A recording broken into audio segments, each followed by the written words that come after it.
about this previously. We have sections of our jurisdiction, even though we are in Ward 6, that are still in Zone 2 parking, and that's what the community has asked for, and that's what our council member has fought for, and that's what DDOT is respecting. But from time to time, I'm presuming there are new parking enforcement personnel that come on board that haven't gotten the message, or if they're temporarily covering a different ward than they're used to, and folks do get tickets even though they're properly displaying their parking placards, if they're and their visitor parking permits that say 6E/2 as have been issued by DPW, and I've been instructing folks to communicate that and to share electronic copies of the citations with you, because that's what we did with Bill Howland for a decade before. But I've been hearing from folks that they haven't been getting the type of turnaround and responsiveness about those particular inquiries that they've gotten in the past. So I would ask you if there is someone on your staff that you would prefer that those inquiries be addressed to, so that they're right in the right queue and don't have to be accumulating in your email box. Sure. You can always email me directly, but are you emailing Celeste now? Is that No, where? I haven't been. Yeah, no, you should put it on. Put you on it. I will reach out to you tomorrow. Because we certainly want to resolve. We don't want for there to be any challenges with resolving those kinds of issues. I understand we are also working with the Department of Transportation on the signage issue on that block. And so once that's resolved, our officers won't be confused about what they should be enforcing. Right. No, it's not a block, it's about half of our jurisdiction. Yeah, I'm very familiar with this issue and the whole thing that went down with the redistricting, and some of the signs are 2 and 6, some of them is 6. Where they've sent pictures, we've sent them to Evian Patterson at DDOT, and he has given us an approximate date for a new sign for those places. There may be places that, like you said, you haven't sent me, so we haven't sent over to him. Just so everyone else is sort of following this conversation, the Department of Public Works is responsible for enforcing signs on your block. In the Department of Transportation, I just got a question about this, is responsible for actually printing and placing the signs. So these are two separate agencies, and so the parking enforcement officers follow the letter of the law essentially, and if the signs are conflicting, they don't cite. If the signs are not conflicting and there's clear rationale, they do cite. And so in this particular case, once the signs are adjusted on... Well, we don't want the signs adjusted, and that's what the position has been that DDOT has supported and that the council has supported, not making the change. So we do need to continue to have that discussion. Oh, yeah. We'll have Okay, it. this will be a hot one. Aren't you Okay. glad you came here? We'll have Okay, any other questions? No, concerns? thank you very much. No, I think we got Do y'all have anything to do with New Jersey Avenue with the trash being picked up and recycled? Is it the public litter cans, the litter bins right on the corridor on New Jersey Avenue? These trash bags and stuff, they ship into the area from Mount Vernon neighborhood and certain other neighborhoods, like on trash truck that sits up on New Jersey Avenue. That sit on it? No, that wouldn't be. Well, let me say that shouldn't be us. We're tracking our trash trucks, but it could be. The concern is that the trucks are just idling? No, the trucks are leaving a lot of grease, right? And which causing rats and up in that area. And that's my concern, because the neighbors are complaining about it. Nobody's doing nothing about it. And so New Jersey and... That's right on New Jersey Avenue and, New Jersey and I Street, yeah. Okay. What may be happening, these private haulers are usually responsible for servicing restaurants where, where grease and other waste is generated. And so we'll look into this, and we'll have an investigator sort of take a look. All right? Thanks for notifying us. Any other questions? Okay, thank you so much for the invitation. You're quite welcome. I did see 3D come in, I thought. Did I see someone from 3D? Hi, come on up, and Central Mission, would you like to get yourselves ready for whatever your presentation is? Not ready. Okay, so it's I'm sure I'll get your Thank you. soon.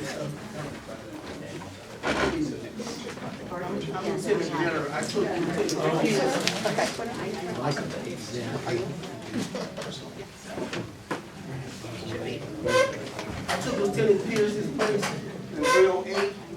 So if you need anything, hey, internet, community meetings, I go to my meetings. I'll be available. I'll be available. If you want to contact me, however you decide, take my phone number. I really give you my personal cell number because the bottom line is I have like 3 phones up here sometimes.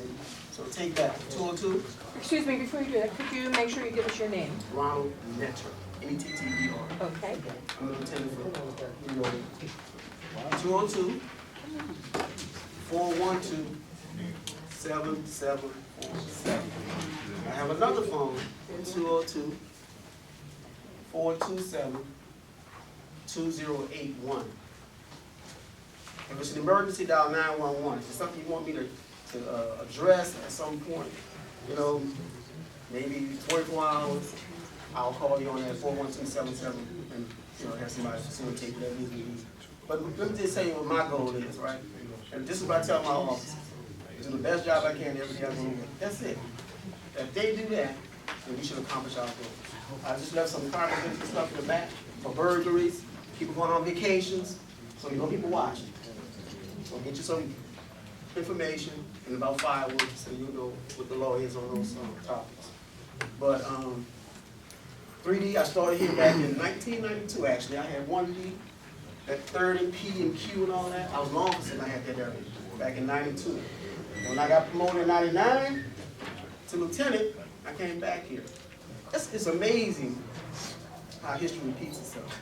So I have 2 PSAs and I know them, and that's the key. So I know what the issues are. I know what your concerns are before you even say it. That's why that 6 years old, whoever's in my little area, I'm working on it. I talked to those guys, 5 days ago. So there's 2 things I'm gonna do, 3 actually. 1, I'm gonna reach out, try to find some job opportunities. That's number 1. They claim that because they've been arrested, they can't find work. So that's what I'm gonna work on, number 1. 2, alcohol and drug treatment. I want to do some outreach in the community with that in my area. Because I want to be able to say, when I start locking folks up, and commoting, blocking sidewalks, like little people complain about, I can say I did all I can to try. So those are things I like to feel from the heart. You know, I tried, I reached out. Guess what? Can't do no more. So those are the end results. People going to jail. The reconciliation that you calling me saying, oh, they're hanging out, there's 50 people deep and all this kind of stuff. That's how I operate. So feel free to call me. We work together. I have a meeting tomorrow with some Uzbeks. Pleased to meet you. All right. So we're gonna be addressing some issues in my PSA tomorrow as well. And I'm looking forward to meeting with you. Do you know anything about the murder that took place at 1330? Yeah, that was basically, believe it or not, I'm going to say it. Do you know how far that murder stems from?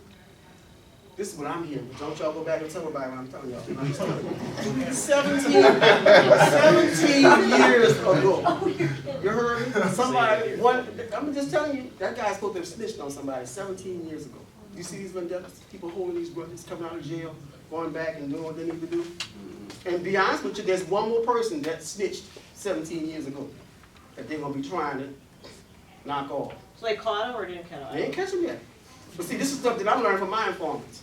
People telling me that he snitched on somebody 17 years ago. That means I was almost, I think I was a lieutenant in this district back then. So was it a resident who was murdered or was It was somebody a outside? person visiting that house that we supposedly... Visiting the apartment building. Yeah, well, It was in the apartment building, right, Frank? right. Yeah. So they was at that apartment, supposed to have been smoking marijuana and all that. But the bottom line is, this stems from 17 years ago. That's why this is my thing. Conflict, resolution, conflict is important. We need it. These young kids, like, I'm gonna tell you, I sat there with them a week ago and just talked to them. When I left, they was thinking. Because I told them what I was gonna do. Right? I actually told them what I was gonna do. What my plan is to help them first, and then I'm gonna do what we gotta do. But I can't stop Austin locking you up when he pass by, because I have a plan. So they straight on that. just do me a favor, if you see something, say something. That's important, because let me tell you what happens. When they hang on the sidewalk, if you call and say, oh, they blocked the sidewalk, you can't pass, right? That phone call helps us. We have the body worn camera a lot of times, and we go to the location, right? And we can put that on the recording. But that call makes people feel like these officers are not just over here because we want to be. Citizens are tired. They want to pass. They don't want to be doing this on the sidewalk. So the point is, you got to call us. You got to help us. You have to help us, and you got to call when you see it. All right? So just keep that in mind. Call us. You see something, you say something. Don't keep it to yourself. That's the only way we're going to get beyond this. Trust me. So, you know, as you touch upon the topic of, you know, large groups of people hanging out, which is a topic we have talked about ad nauseum here. So, specifically addressing the Memorial Day incident behind Gibson Plaza, which is between O Street and N Street, that was clearly trespassing on private property, not sanctioned by Frank, as was stated, clearly not sanctioned by the police. And it was a horde of people at, like, I think it was 2 a.m., something like that, or early morning. Nonetheless. 10 p.m. 10 p.m. So, and there was hundreds of people out there. So what happened to those people? They were trespassing. Let me just say this. I would, if y'all had enough time, to share an email that I have sent to that Miss Bliss lady whose daughter was killed a year ago. But I don't think you have that much time. But let me just give you this, right? I spoke to the Washington manager over there, right? Me and her have an understanding right now. So we'll be meeting tomorrow with her too. But this is the point. I believe at some point we have to move beyond, right? Move beyond. This is the past. This is the present. Let's take it from here. And that's what I told the lady at the Washington thing. Bottom line is they didn't want to give me her apartment number. The person who said that they could have his party, right? Because they didn't want to get them in trouble, right? Well, why would she even let, that wasn't her property? That was illegal trespassing. But this is So what I'm my saying. question is to you, if you bottom line it for me, were any of those people arrested? Because they were, No. they were clearly trespassing. It could have turned into a dangerous situation. So And- why right. weren't those people And that's arrested because only they were because trespassing? the lady said that one of the tenants had put the party on. Now listen to this. She But it may was have exaggerated it. Now, listen to this. She may have exaggerated it, but the bottom line is this, right? Right? The officers were there, they were monitoring it. Nobody, listen to this. Nobody got hurt. There was no shooting, there was no stabbing. But listen to this. I'm gonna do this, right? I'm gonna start tomorrow, this umbrella, with that place. And I guarantee you'll never see another picnic or whatever without authorization. I already told her I want all events you have scheduled, I wanna know about them. Your phone number, I have it, I'm sharing with my officers and my sergeants. So if they out there and you see this going on, all we gotta do is call her directly. Her name is Miss Johnson, Rita. My point is this, I'm Adele? calling them, I think it's Johnson, the new manager over there. I'm calling them directly. Oh, okay. I'm calling them directly and say, did you tell them yes or no? No, okay, shut it down, see you later. That's why I say I believe in moving on, past is behind us, and let's go on a new day. Let's have an olive branch here, okay? So that's how I'm dealing with that issue. And we're not gonna have no more issues with that. That little shrine that I'm not gonna say little shrine, but her shrine that she has up, it's supposed to be coming down. There's a note on it, right? The bottom line is, she's come to realization. We memorialized her last year and this year. God forgive me, that's enough. So I'm confident in just the communication that me and her had, since I just met her, right? That what I say will be law. Okay? So I don't think you'll have those problems anymore. Trust me. That's why you call my phone. You see it, you I call. will. You bet. You see it, you call. Mark? Period. Mark? So I'm one of the people who sent an email about the gathering, and obviously there was a ton of alcohol being served, and there were lots of little kids around. And I specifically saw someone who didn't look like he was 18 with a go cup. So the people serving him were committing crimes. So why were there not one arrest that night? Okay, let me just say this, all right? You walk around in plain clothes, these officers walk around in uniform. Listen to this. I'm not here to justify anybody's conduct because I wasn't there, all right? But I can tell you this. My officers know one, if they don't know, they're gonna get to know because they're learning right now. I've been here since the 22nd, right? That stuff, like you called me, it's not gonna be tolerated, period. That's why I reached out, talked to those guys, and let them know this is the new rules, period. So I guarantee you call me when you see it, and I'll show you what I'm gonna do. All right, how about that? Because I'm not gonna sit here and go behind the past again and keep dealing with the past, but I'm telling you, the future is different, all right? The future is different. Call me, you got my phone, you got 2 numbers, call me. So I would like the future guarantee to you. include this then. Go ahead. So there's an N Street, the little N Street Park that is, you know, it is very unfortunate, because it's a great little park, that we have about 30 solid, hardcore people that sit there nonstop, which is not illegal, that's not illegal, but is the actions of drinking, smoking, God knows what they're doing, craps games, all that in the back corner. I've been working incessantly with DPR about it, about security, about that. But if you're saying the future is that's It's not different. It's that, gonna be okay, different. all right, that's all right. So get that park. And let me tell you, left- I know all of them, I all my just left guys. 7D, okay? 7D, I was in there I'm for a done. year. I bought 5 sets of binoculars, okay? And I gave them to my office. And guess what? I'm calling the sergeant, telling him, give me my 5 sets of binoculars back, okay? And I'm gonna give it to 5 more officers over here at 3D. So when they're Well, 2 they blocks just walk in away, the park. look, when they're 2 blocks away and they're in that park, they can see them drinking, all right? Because they're Or not they gonna be can drinking. just go in the park and. But tell guess them what? about We're gonna be addressing it better than we've been doing before. it. All right, How about that? I'm gonna hold you to it. And guess what? I want you to. All right, right on. Anybody have anything else? So You gotta I have my want- numbers now, you gotta call it. That's number 1, you have to call me, because guess what? I'm not gonna let you keep calling my number 1,000 times and nobody pays attention. That's the point. So that means I'm on the phone, call the dispatcher, telling them to send a sergeant or an officer to go address it if I'm off. If I'm working, I'll be over there. That's the key. So I just wanted to bring your attention to 2 hotspots in case they're not already on your radar.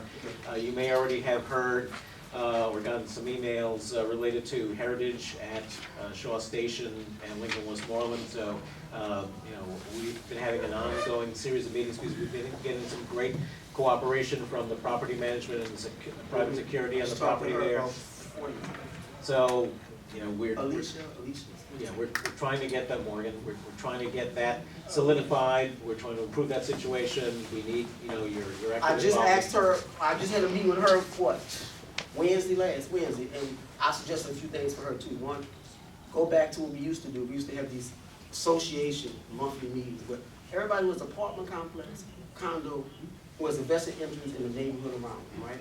They met once a month. Imagine all these people who in charge of these apartment complexes, all this knowledge coming together in one room, all right? Same way people tell me about how come when they try to evict somebody, they can't hardly do it. You'd be surprised how many people in another development, right, will have connections to be able to get that address better than just one person sitting over here by themselves. So we're gonna be looking at that next. That's Bring great to bring that back. We did that years ago. Yeah, I Okay, used so to we go can to go back meetings and do the same thing, because it worked. All right? So, and the other item is the bus stop at the northeast corner of 7th and P, directly across from the Kennedy Recreation Center. That is a chronic problem. And it was a problem when you've been here before, it's a problem And trust me, today.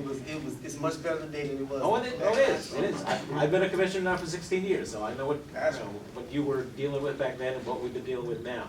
But, it's a flashpoint. 7th and N?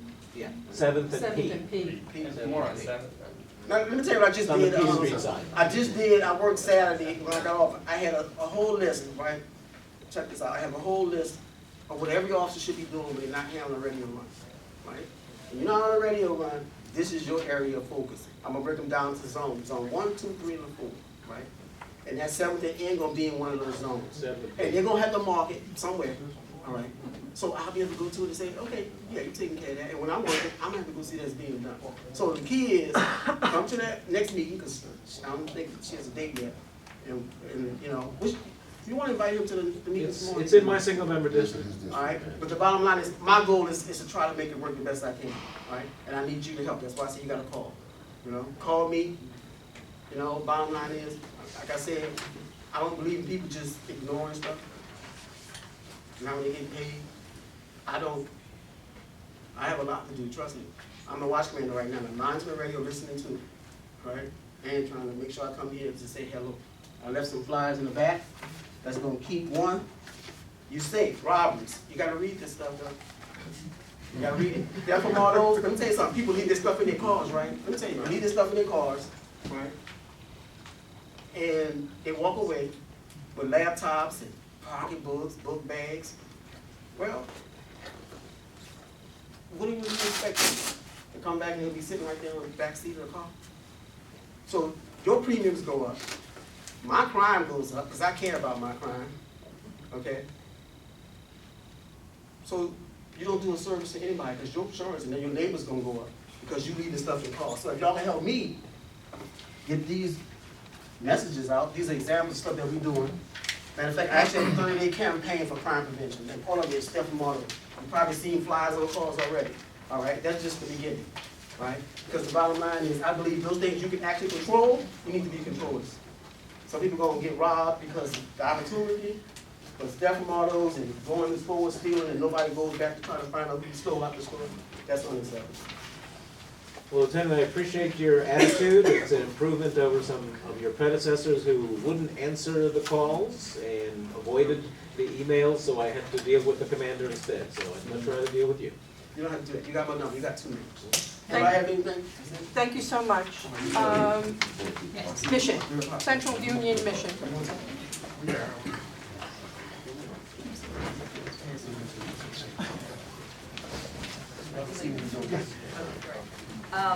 My name is Sally Cox. I am with Central Union Mission, and hopefully I have an easy conversation for you all. We are the shelter at 65 Mass Avenue. We are also the clean team that supports Mount Vernon Triangle, which also reports to me, so I hope you like them because we like to try to do a really good job. We're a homeless shelter.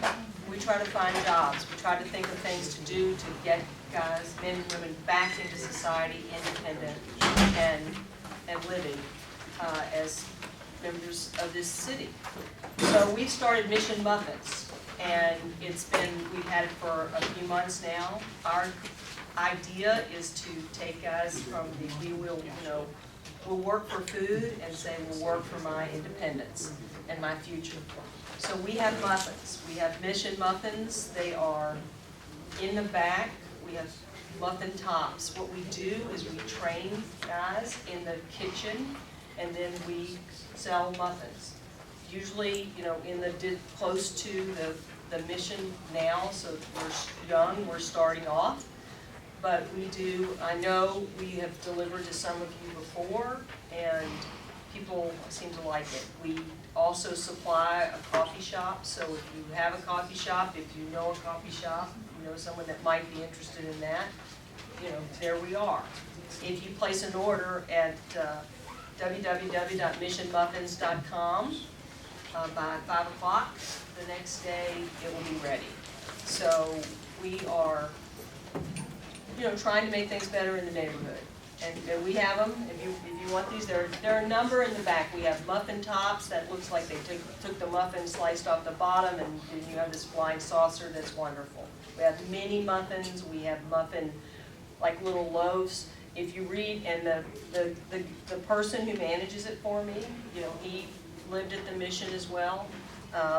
He has a very creative bent, so we have blueberry muffins, we have meat, vegan, we have mixed, we have a lot of things. So my call to you is, if you think about it, if you have a company, if you have a restaurant, if you know someone that would like to help us to continue to help people to get back and reestablish their life, then think of Mission Muffins. And I'm happy to answer any questions if you have any. If not, again, before you leave, please try a muffin. And if you think about an opportunity, please call us. My name is Sally Cox. I'm the Chief Financial Officer for the mission, but the work programs also report to me. I just want to make one comment. The clean team in my neighborhood comes from the mission, and they are all former addicts, former alcoholics, people who haven't had jobs in 20 or 25 years. About 4 years ago, Mount Vernon Triangle started hiring them to do the street cleaning and the trash pickup, and they are now the ambassadors of the neighborhood. And the majority of these gentlemen now have apartments. They have a credit rating. Some of them have gotten credit cards, and it's all because of this mission and working together with the community. Their lives have really been turned around, and I thank you for that. Well, I am a financial person by education, and I kind of ended up with a the ministry part of the Clean Team as one of those, what life, you never know what turn life will give you, and I will tell you, having the Clean Team is the best job. Doing these things, this is the best job I've ever had. It's really a rewarding thing. And I appreciate the response, the support, and the help, and please remember us. And if you ever have any questions or any comments, call the mission and ask for me, okay? Thank you so much for stopping by. Thank you so much. Appreciate it. Do we have someone here from Pepco? No, not you, baby doll. We can't have you. Disclaimer. So Pepco's given a presentation, and so my disclaimer is I work for Pepco. So there you go, put it up there. I have to do that. Good evening. Good evening. Good evening. Thank you so very much for the commission for inviting us here today.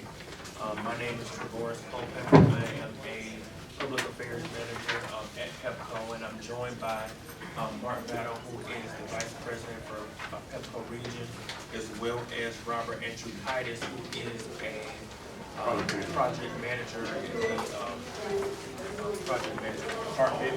Today what we're going to be talking about is the proposed Mount Vernon substation. Specifically, we're going to talk about why there is a need for a substation. We're also going to discuss what does it mean to actually build a substation, and then we're going to talk about what we think that process entails. And so I'll turn it over to Mark Allen. Thanks very much, Trevorus. I'm going to cover the non-technical part because I'm not a lawyer, and Bob's going to handle the technical part, and he'll correct me if and when I'm wrong. Go for it. Very quickly, the location we're talking about is the block 1st and K, bordered by 1st Street, K Street, New Jersey Avenue, and L Street. Pepco purchased that property with the exception of the northwest portion of it. We purchased that property from the district government last year for the purpose of building a substation. And so first of all, a substation is not a power station. A substation is simply a collection of equipment that's needed to lower step-down power and provide an opportunity for the feeder lines to go out into the neighborhoods. So basically, whenever there's a lot of growth in a neighborhood, you need a new substation in order to provide electricity for the additional growth. I need not tell you about all the growth that's happening in this ward, in this immediate area. I think the projections are about more than 14,000 new residential units coming in the direct area that will be affected. I believe more than 800 hotel rooms, a lot of new retail. So the existing substations are not going to be sufficient to accommodate all the new load that's come on board. Very quickly, there are about 50 substations right now in Washington, D.C. They're in all 8 wards. They're all over. And the reason I make that point is because I never want communities to think that a substation is some sort of undesirable thing that's being dumped on your neighborhood. No, it's being placed in your neighborhood because your neighborhood's growing and you need reliable electric service. So we have substations in some of the most affluent areas of the city. I think Ward 2 probably has the most substations. Ward 7 has like maybe the second one. So you see there's a big variance between a high-income area, low-income area. It makes no difference to us. It's where people are, it's where business is. That's the whole purpose of it. I think right now I can turn over to Bob to talk about maybe the construction of the substation and the parameters and all that. Sure. So what we're looking at, as Mark said, he described the property, so it's primarily 1st and K Street. We're looking at when we're evaluating, determining what size substation we need, we have to look at the electrical characteristics, what type of equipment needs to go in, what's the size of the equipment, making sure that we're complying with all building codes, safety requirements. So we put all those pieces together to determine what size building we need. And then we take a second pass at it, looking at, well, what are the zoning requirements, the zoning limit, the height of the building, the setbacks, how much space do we need, and we kind of work with those parameters. So we're actually at that process now where we think we have a pretty decent concept figured out about how much space we're going to need for the actual substation itself on the property. We are happy to say that we believe that we're going to be meeting all the zoning requirements in terms of the height restrictions and setbacks and lot occupancy. So what we're going to be doing next is start thinking about what does the outside of the building look like. Now that we know what needs to go inside, we have to start thinking about, well, what is it going to be looking like to the community that is going to be in. So we have brought on an architectural firm to kind of help us just kind of brainstorm a little bit about what the outside of the building is going to look like. We want it, as Mark mentioned, we have roughly 50 substations throughout the district. A lot of people don't even know where they are, and that's primarily, intentional. We want our substations to blend into the communities and not to be something that you look at as an obtrusive, site. So, part of the process, what we're going to be doing, we'll be approaching the ANC to help us evaluate and participate in a design charrette to help us evaluate what is the architecture going to look like for the outside. So it makes sense. So we definitely want your input through your commissioners' involvement in the design charrette. We're hoping to kick that off probably a little bit later this month, if not early in July, to start those further discussions to move along that process. So in the presentation, if you're flipping ahead, we did have something in there. We'll just point out a little bit of the high-level schedule that we've come up with for the actual construction. So that's on slide 10. So as Mark mentioned, in November of 15, we purchased the property. Starting this quarter, second quarter of 2016, we're going to start the community outreach. So here we are. We're going to start the design charrette for the architecture and then seek the Public Service Commission approval. A part of the process to build the substation, we do need to reach out and get approval from the DC Public Service Commission. They have a formal process for that, so we'll be starting that process a little bit later this quarter or into maybe possibly second quarter or third quarter. The first quarter of 2017, after we get done with all the architectural renderings and everything we need to do, we'll be seeking the Board of Zoning Adjustment approval. So that's starting in the first quarter, and we plan that to last probably a good part of 2017 before we receive our approval. In the third quarter of 2017 is when we would actually be starting some of the underground construction. Now, the underground construction of the building, the transmission lines into the site and the distribution feeders out of the site, that is not a part of the, well, it is part of the Public Service